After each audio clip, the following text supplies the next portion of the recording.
A rust-flecked telephone booth squats at the wind-swept crossroads, where two forgotten county highways slice through the Appalachian foothills.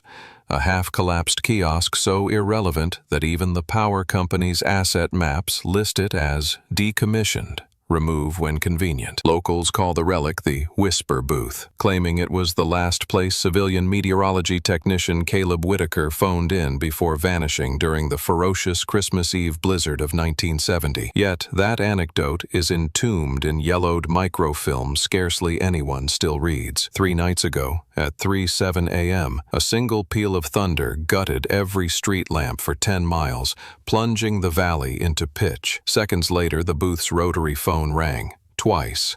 Bright and surgical, even though its copper veins have been nothing but green-white oxide for 50 years. Highway patrolman Ray Collins instinctively threw his cruiser's high beams on it.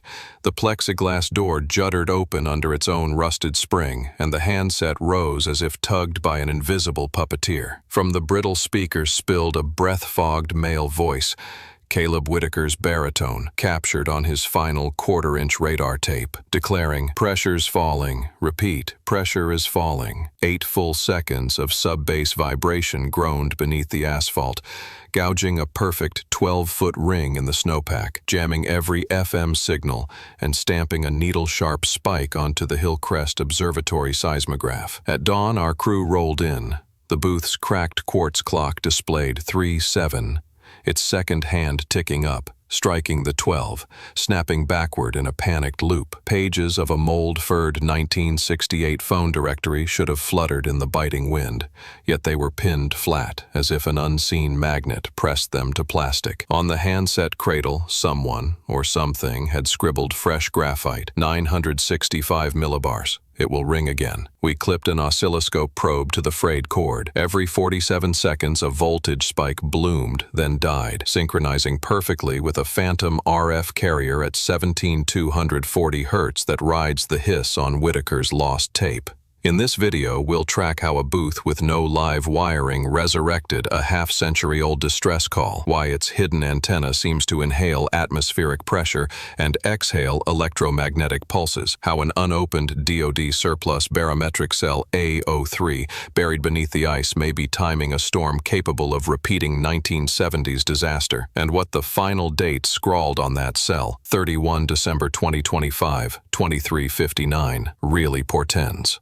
We'll test whether the voice is Whitaker's echo, a time-shifted data packet, or a calculus more unsettling than either. And we'll unseal a moldy notebook whose pages bear dates the county archive insists have not yet occurred. By the last minute, you'll know when the booth is likely to ring a second time, why the answerer may hear more than a human voice, and whether grounding the A03 cell inside the booth's copper frame is the only way to smother an air pressure cascade that could suffocate an entire valley. So, tell me in the comments, if you stood alone on a black ice road and that lifeless phone shrieked again, would you raise the receiver or slam the door and abandon the mystery forever? Daybreak smeared a bruised violet band across the Blue Ridge horizon as our van fishtailed onto the sleet-slick shoulder of Route 17. The booth emerged through horizontal snow like a lantern marooned on a frozen pier, its plexi catching stray headlight beams and refracting them into ghostly indigo shards that pulsed with each gust. A high, insectoid hiss clung to the air, yet 3 handheld spectrum analyzers insisted the RF band was stone dead between 10 kHz and 30 MHz, as if the valley itself were inside a Faraday bell jar. Encircling the kiosk lay an eerily perfect 12-foot groove of vitrified ice, edges glass smooth, center puckered like glass spun on a potter's wheel. 0 footprints crossing the ring. Archivist Mira Kellogg, wool scarf iced with rime, clipped an oscilloscope probe to the handset's frayed copper. Every 47 seconds, a microvolt scale spike blossomed, died, blossomed. Too rhythmic for thermal noise, too delicate for mains bleed. Inside, pages of a 1968 phone directory hung motionless despite gale force gusts that bent evergreens nearby. The cracked quartz clock ticked up, struck the 12, snapped back to 11 in a mechanical stutter, repeating like a heartbeat with arrhythmia. On cue, the booth tolled twice, and mylar shards hanging from the dial briefly glowed electric blue. Mira's NOAA app pinged an extreme pressure advisory. Hillcrest Observatory barometers had plunged 2 millibars in 60 seconds. A descent meteorologists label bombogenesis when it occurs over oceans, never on placid Appalachian ridges. My DSLR's live view preview, normally color faithful, showed faint azurite threads veining the plexiglass where naked eyes saw only scratches, suggesting the material was fluorescing at a wavelength silicon sensors see, but retinas ignore. I stepped closer, boot soles squealing on sheet ice, and smelled ozone, fresh and biting, like the moment before lightning crawls down a radio mast. When I tapped the phone's cradle, the ice ring resonated a low C, sharp audible through my shins.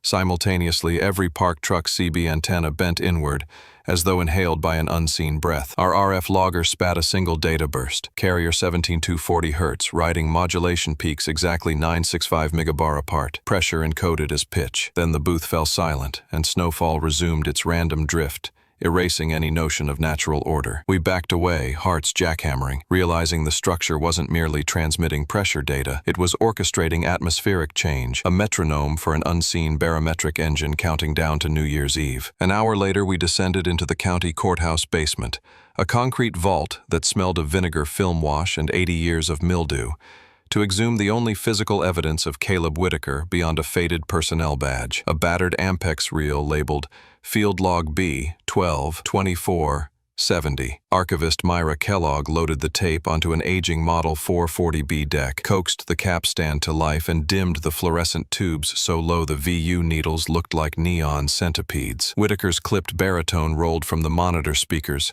reciting frost point values and cyclonic shear metrics, voice calm until the final timestamp, time 0307, pressure 965 millibars, when the recording famously cut. Yet tonight, the meter needles twitched at an extra frequency. Under the hiss lurked a second vocal layer, half an octave lower, speaking in perfect lockstep with Whitaker but bending the coordinates exactly 0.4 degrees west, straight toward the booth. We patched the deck's line out into a laptop running a software-defined radio. In spectral view, a razor-thin carrier at 17-240 Hz appeared glued to the tape's capstan flutter. Slowing playback 10-1 revealed the phantom voice uncoupled from the primary track, chanting in calm, mechanical cadence, pattern stable, pressure falling, await return. The phrase repeated every 47 seconds, matching the handset surges we'd logged at the booth as if analog ghosts and modern voltage shared the same heartbeat. Digging through a steel filing drawer labeled Equipment Receipts 1969-71, we uncovered Whitaker's last requisition slip. Install barometric cell A03 at booth site for field calibration, signed in impatient pencil loops. But Ridge Tower maintenance logs, which should list the install, were blank. No sensor ever mounted up there.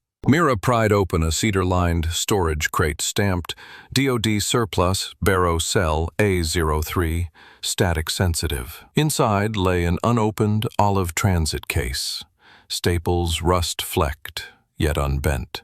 When she lifted it free, a shock of static popped through the headphones and the reel deck fluttered, as if the tape coil sensed its missing counterpart had left cold storage. At that moment, every barograph in the courthouse lobby dropped half a millibar. Outside, flakes of lake-effect snow spun in miniature spirals, hanging mid-air before drifting sideways in a wind nobody felt. The booth was calling its lung back home, and the valley's atmosphere was beginning to answer. We locked the transit case, grabbed a portable spectrum logger, and sprinted up the basement steps, knowing Whitaker's phantom timeline had slipped its cage and was luring us and his mysterious A03 cell into the tightening throat of a 30-mile pressure dome. A steel gray dusk bled across the valley when we rolled back to the crossroads with the transit case belted into the back seat like a nervous child. Air felt uncannily thin, each lungful leaving a metallic aftertaste. County road crews had already ring-fenced the booth with K-rail barriers and generator-powered floods that painted the ice circle in harsh stadium white. Ground-penetrating radar team from Virginia Tech waited, eager to probe beneath the kiosk's cracked concrete slab. The instant we carried the DoD surplus barometric cell past the barrier tape, every portable radio crackled with a 2-beat dial tone. Floodlights dimmed to half lumen, then surged back, as if the grid itself inhaled. Radar passes revealed an oblong reflector barely 18 inches below grade, edges too sharp for natural rock. Using a gas-heated corer, workers cut through the slab. Steam billowed where frozen earth met 1,000-degree jet flames, and the smell of scorched loam mingled with something sweeter, almost cedar, the same scent that hissed from the transit case when we first cracked its gasket. Shovels struck a composite lid, frost-varnished bolts sheared with a hollow ping, exposing a military green canister twin to the one we held. Only this capsule's glass column had ruptured, mercury beads clinging to inner walls like liquid mirrors. Grease pencil's scrawl on the lid read, "Calib 965 Trial 1 failed," followed by 5 crossed-out date lines, the last ending 24 December 1970, 3:07. A cold dread sluiced down my spine.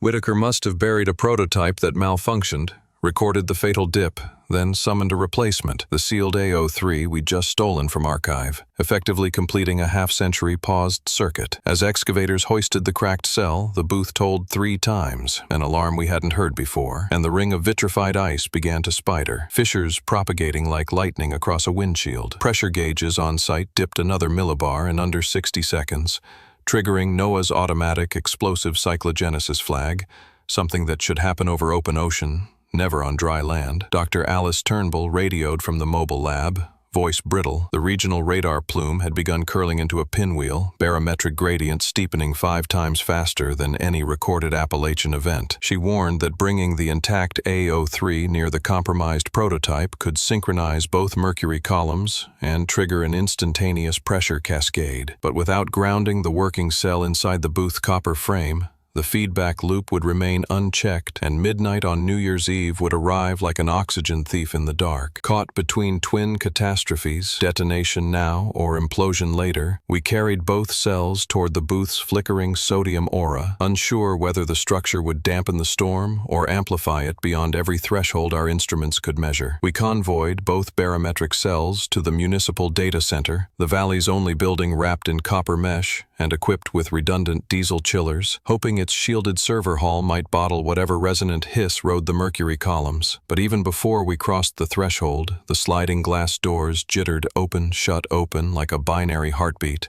and fluorescent tubes inside glowed that telltale indigo we'd begun to dread. We lugged the intact A03 onto an anti-static mat, grounding strap clipped to a bus bar sunk 12 feet into bedrock. The broken prototype, still weeping silver beads, was sealed under a polycab hood 10 yards away, yet each time the booth's distant bell tolled, both mercury columns shivered in sympathetic unison, as though the copper cage were no barrier at all. Network engineer Rob Vance patched a software-defined radio into a rooftop Yagi aimed squarely at the crossroads. The waterfall display exploded. Every 47 seconds, a needle-thin spike at 17,240 Hz rose straight through the noise floor, dragging a ladder of subharmonics that shimmered like wind chimes in a hurricane. Rob slowed the stream 50-1. Whitaker's phantom baritone surfaced, but now a second voice, synthetic, staccato, interleaved syllables between his, reciting prime numbers backward from 13999. Analog seed, digital bloom, Dr. Alice Turnbull muttered, realizing the intact cell was acting as an ADC, translating pressure drop into RF, while the data center's fiber backbone amplified that whisper into a valley-wide chant. Proof arrived when the UPS monitors flashed red. Inverter timing drifted 3 Hz, brownouts rippling through server clusters at the exact cadence of the phantom carrier. A scraping howl reverberated down cold aisles as rack fans spooled to panic RPM, blades icing over from supercooled condensation forming in mid-air. Someone screamed. Desk phones across every floor erupted in the booth's unmistakable 2-beat ring. Caller ID fields displayed nothing but CW and a timestamp locked at 0308, regardless of actual time. Mira Kellogg, face pale in LCD wash, cross-referenced real-time barometer feeds. The town core had plunged to 960 millibars, while countryside sensors still read a normal 1004. A vertical gradient that should tear roofs from barns if wind found a seam. Alice calculated that once the differential hit 60 millibars, moist ridge air would flash freeze, spawning a downburst strong enough to fell 100-year oaks. Yet the pressure curve forecast that threshold at 23:55 December 31st, 4 minutes before Whitaker's final timestamp, meaning the midnight exhalation wasn't the killing blow. It was the silence afterward, when oxygen-starved lungs would gasp against a vacuum-slumped atmosphere. Our only chance, Alice insisted, was to break the feedback now, reconnect the intact cell inside the whisper booth, clamp its grounding braid to the kiosk's copper frame, and hope the structure acted as a Helmholtz resonator, swallowing the RF song before the valley became a barometric crater. But as she spoke, the intact cell's LCD voltmeter spiked from 8.7 to 12.1 volts, impossible without a power source, while the broken prototype across the hall pulsed in perfect sync. The analog engine and the digital amplifier were already paired, and we'd delivered the missing key straight into the data center's beating heart. The evacuation sirens wailed as we loaded both barometric cells into the cargo bay of an aging county snowcat, rubber tracks better suited for avalanche rescue than atmospheric triage, while the data center's emergency lighting flickered behind us like a lighthouse swallowed by fog.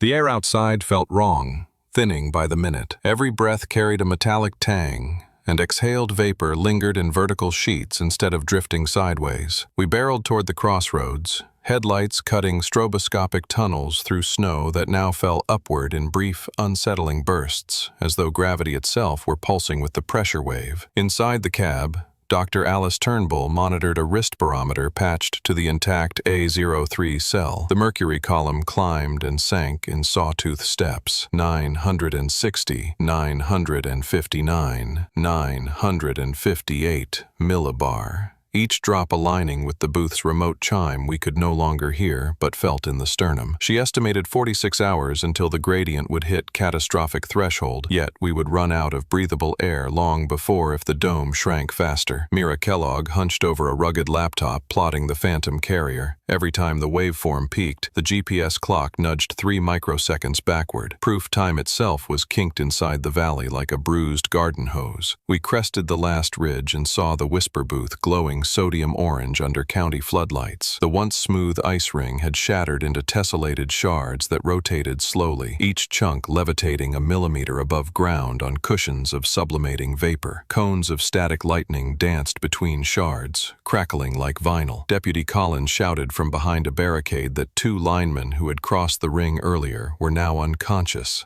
lungs wheezing as if at 14,000-foot altitude. Their pulse oximeters read 77%, below mountaineer danger levels, though they'd collapsed at a mere 500-foot elevation. We donned arc flash hoods and skated across the flickering shards toward the kiosk. The broken prototype cell shrieked inside its polycab crate, mercury droplets vibrating like cymbals. The intact cell in Alice's arms pulsed in antiphase, as if the two were halves of a single mechanical lung trying to equalize across 50 years. The plan: bolt the intact cell under the handset shelf, clamp its braid to a new copper stake driven into bedrock, and pray the booth's copper shell would resonate low-frequency pressure back into equilibrium. But the moment Alice breached the ring, the handset jerked upward, receiver cone glowing ultraviolet, and the quartz clock sprang forward 5 full minutes to 0313, the first time it had advanced on its own schedule. A hollow voice, Caleb Whitaker's timbre, yet stretched like tape dragged by a failing capstan, boomed from every police radio.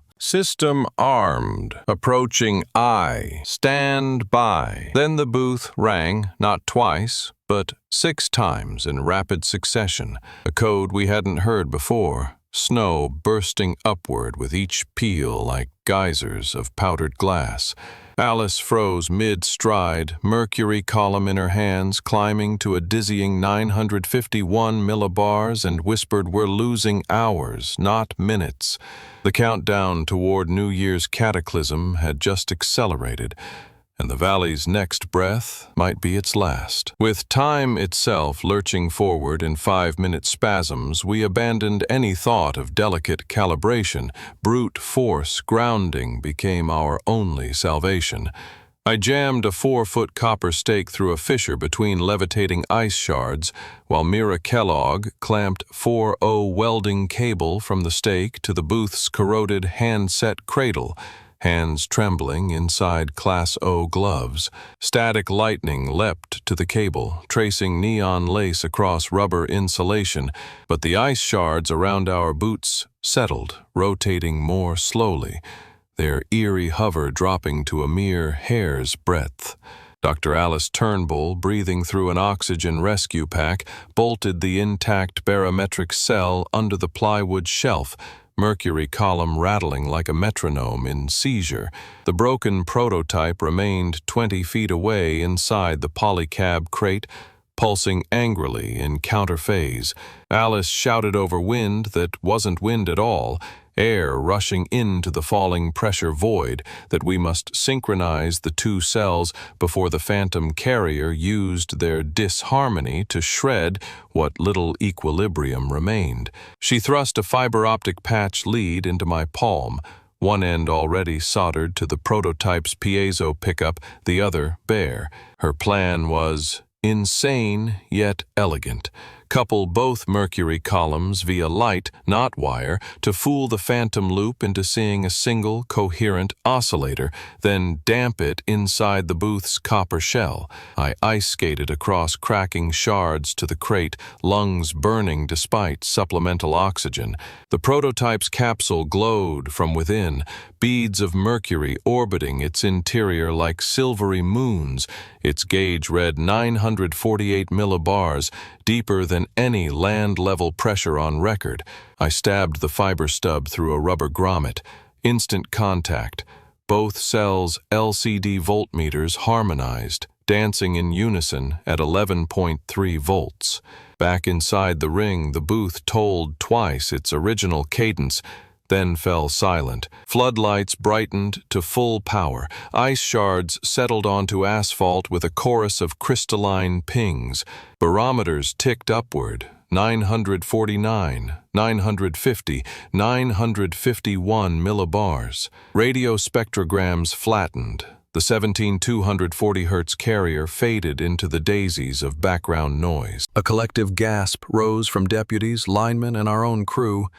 Air felt thicker, warmer, carrying the damp tang of thawing soil instead of metallic vacuum. For 30 heartbeats, we dared believe we'd corked Caleb Whitaker's half-century storm. Then the handset emitted a single harmonic hum, a perfect A440 that vibrated fillings in our molars, and Whitaker's tape-warped voice seeped from every patrol cruiser PA. Pattern stable, pressure rising, calibration complete, beginning countdown to. Quartz clock advanced to 0314. Letters on its faceplate sublimating into frost that spelled T 2350, 0023 hours, 50 minutes until midnight. We had bought a tenuous reprieve, but the storm's algorithm had merely switched modes and the real showdown, countdown 2, had begun. The valley awoke under a sky that looked scraped by steel wool, a marbled ceiling where glaucous striations rotated in deliberate gear-like motion.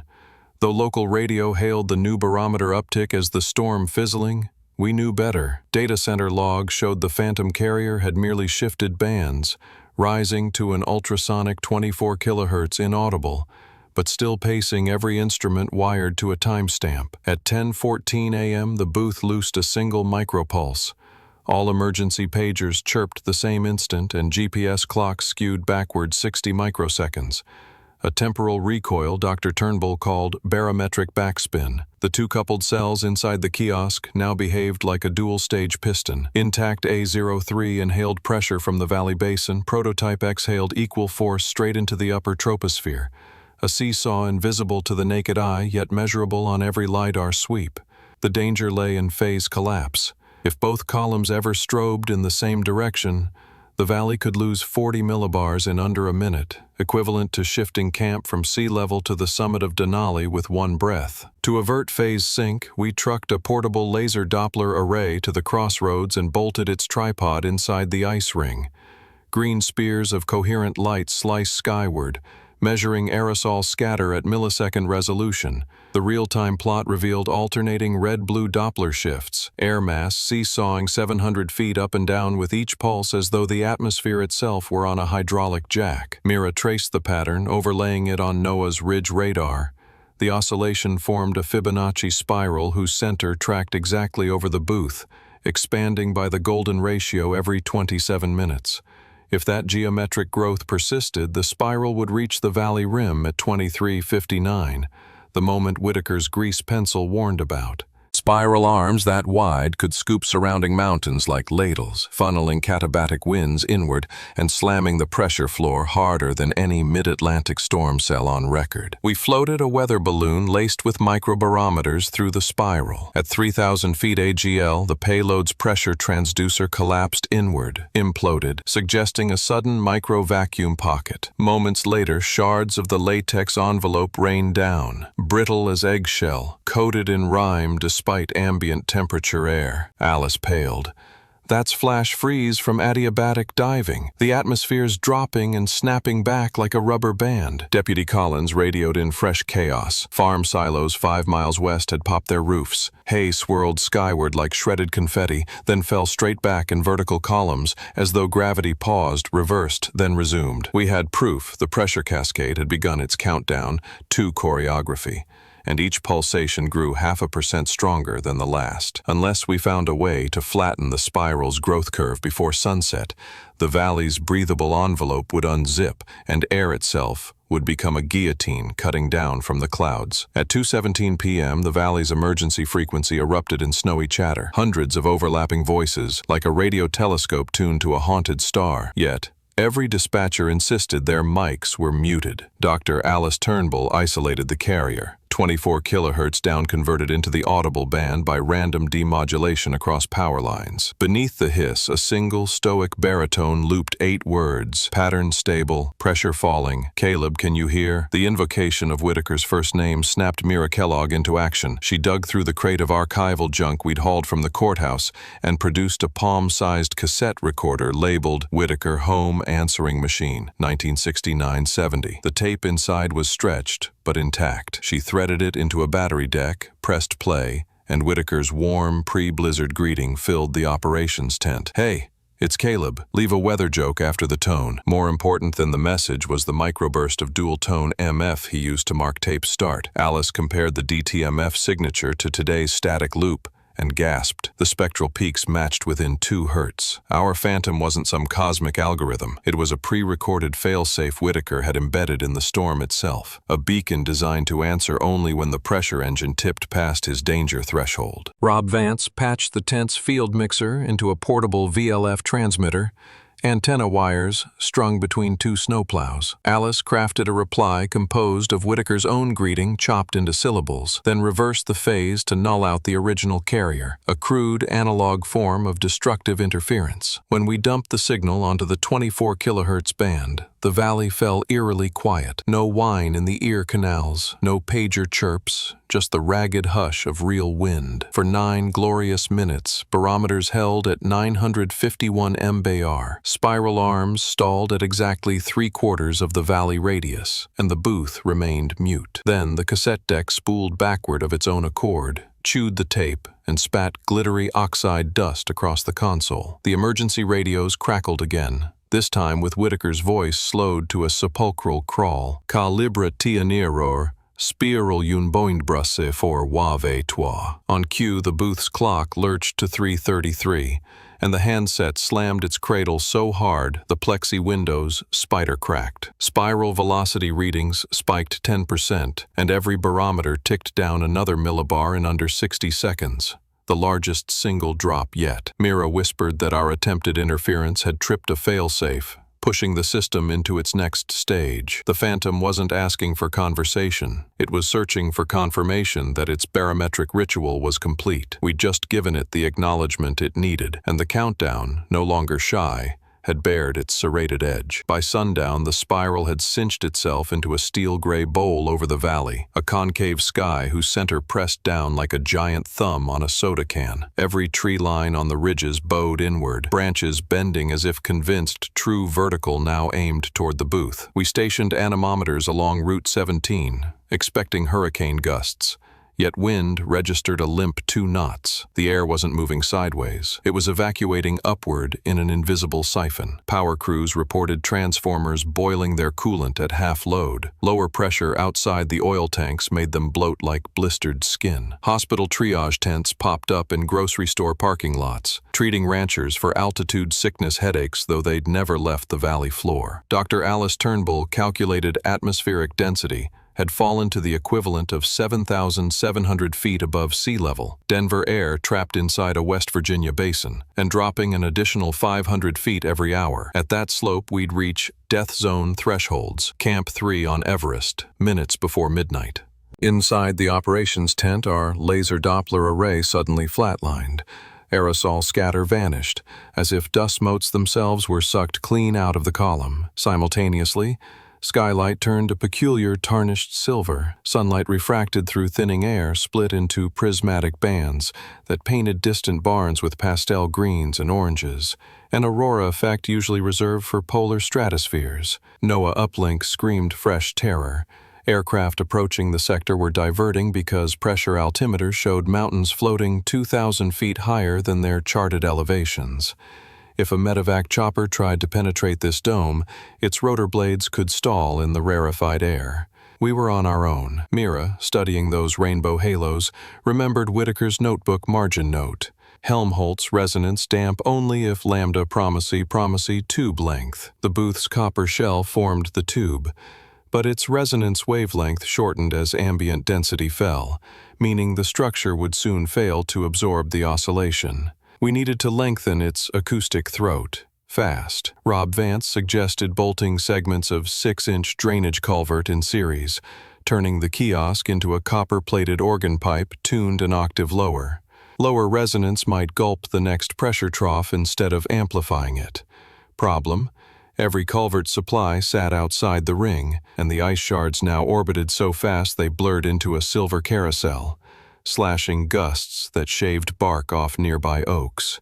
We would have to breach that whirling barrier, haul in 300 pounds of corrugated steel, and weld extension collars while oxygen dwindled and the Phantom carrier drummed its countdown. As the booth told twice, 0334 now, and barometers dipped to 948 millibars, Deputy Collins coughed blood-flecked phlegm into his scarf. Partial pressure of oxygen had crashed below 14%. Borderline hypoxia. Alice tightened her mask and declared, "We finish the pipe or the valley becomes a high-altitude cadaver bag." The dome exhaled again. A distant silo roof boomed skyward like a missile cap. We clipped arcs on welding leads, praying we could build a deeper resonator before the atmosphere thinned beyond the reach of human breath. Rob lashed the first drainage culvert section to the Snowcat's winch cable. The 6-foot tube clanged like church bronze while the machine lurched forward, tracks grinding over shards that hissed under the reduced air density. As the culvert breached the carousel, razor-edged ice fragments ricocheted off its corrugations, carving metallic tattoos but sparing the welders crouched behind. In that moment, the county power grid screamed. Transformers along Route 17 detonated in blue fireballs, a chain reaction visible down valley like a fuse on film. The control tent's screens blinked to black. Only battery lanterns remained, splashing shaky yellow across schematics. Alice yelled above the roar that the pressure trough had ruptured the ion layer hugging the valley floor. Without that conductive blanket, static charge dumped straight into utility lines, shredding them like fuses. Deputy Collins radioed 0 bars, so Mira revived an antique field phone, cranking its magneto. The handset crackled with Whitaker's distorted whisper. Pattern stable, pipe length insufficient. Iterate. The message repeated, each pass shortening by a syllable, as though the feedback loop cannibalized its own bandwidth. Rob and I wrestled the culvert into place against the booth's side wall. Sparks geysered when Alice's arc stick met copper cladding, molten beads dancing in the low-pressure air longer than physics allowed. Barometers hovered at 946 millibar, but the mercury surged erratically, up 1 tick, down 2, like a cardiac flutter. The spiral overhead shivered, and for a heartbeat the sky cleared, revealing a single bright star where none should be at dusk. Mountain astronomer's paradox. Evidence the air column above us had thinned by another 1,000 feet. We needed the second culvert, but the Snowcat's fuel pump cavitated, diesel foaming and reduced pressure. Mira jury-rigged a rubber sled from a feed trough. We heaved the remaining pipe onto it, and, lungs burning, dragged 300 pounds through the shimmering ice cyclone. Halfway across, a shard whirled up and slit my jacket sleeve, drawing blood that beaded like red mercury before freezing solid. We slammed the tube against the first, Alice welding seam to seam while Rob hammered braces. The booth tolled twice, the old cadence, clock flicking to 03 to 35, and for 10 blessed seconds the ice wind died. Barometers in every pocket rose to 948 millibars, a plateau, but celebration curdled when the prototype cell's LCD stuttered, jumped to 12.9 V, and a low harmonic, not A440 but a sub-audible rumble, vibrated the culvert assembly, threatening to shake welds apart. The grid was dead, our power tools nearly spent, and Whitaker's ghost had given us one terse verdict: iterate or suffocate. County sirens yowled a warbling tone normally reserved for tornadoes, but this wasn't wind. It was air itself abandoning ship. The valley's lone hospital declared saturation. Pulse oximeters dipped under 80%, ventilators gasped, and portable oxygen canisters clanged empty faster than staff could swap regulators. EMTs funneled residents into school buses pressurized with scavenged SCBA lines. Compressors labored, whining like dying cicadas as thin air throttled pistons. Over police radio, a relic band that still flickered in the blackout, the governor's gravel voice crackled. Initiate full evacuation. Valley uninhabitable in 6 hours. We ignored the order. Alice insisted the freshly welded culvert lowered the booth's resonant pitch by a quarter octave, buying precious millibars, yet her laptop simulation claimed we'd need a third extension to flatten the spiral completely. Only one culvert remained, stored at the fire station 3 miles north, beyond the fracture zone where grid transformers still exploded like slow artillery. With diesel pumps foaming under low pressure, the Snowcat refused to relight. Rob improvised by siphoning kerosene from generator tanks. Lower vapor point made it stable in thin air, and primed the engine with a cut IV tube. Meanwhile, Mira and I raided the abandoned data center, harvesting 4 UPS battery trays to power an inverter welder once the third pipe arrived. Inside those dark racks, the Phantom carrier hissed at 28 kilohertz now, a dog whistle pitch that rattled ceiling tiles. Whitaker's voice no longer spoke words, only issued a metronomic inhale-exhale, as if counting breaths remaining for every soul still inside the pressure bowl. Rob roared off toward the fire station, diesel kerosene cocktail belching blue smoke that dissipated too slowly in the thin air. The sky above him rippled prismatically, sunlight deflected by density gradients you could practically see. Alice prepped the copper shell, chiseling oxidized seams to expose raw metal. Each hammer strike rang longer than physics should allow, like church bells tolling underwater. Barometers clawed up to 949 mbar, plateauing, a heart patient between fibrillations. Yet every 47 seconds, the mercury columns still dipped in microsurges, shaving fractional oxygen. Deputy Collins stumbled past, clutching an oxygen cylinder gone dry, lips cyanotic, muttering, "How high is this place?" Though GPS still read 612 feet. We fitted him with a rebreather fed from our dwindling supply, aware any delay might turn the valley into a mountain summit that no evac bus could outrun. The continuation of the story will be with you tomorrow.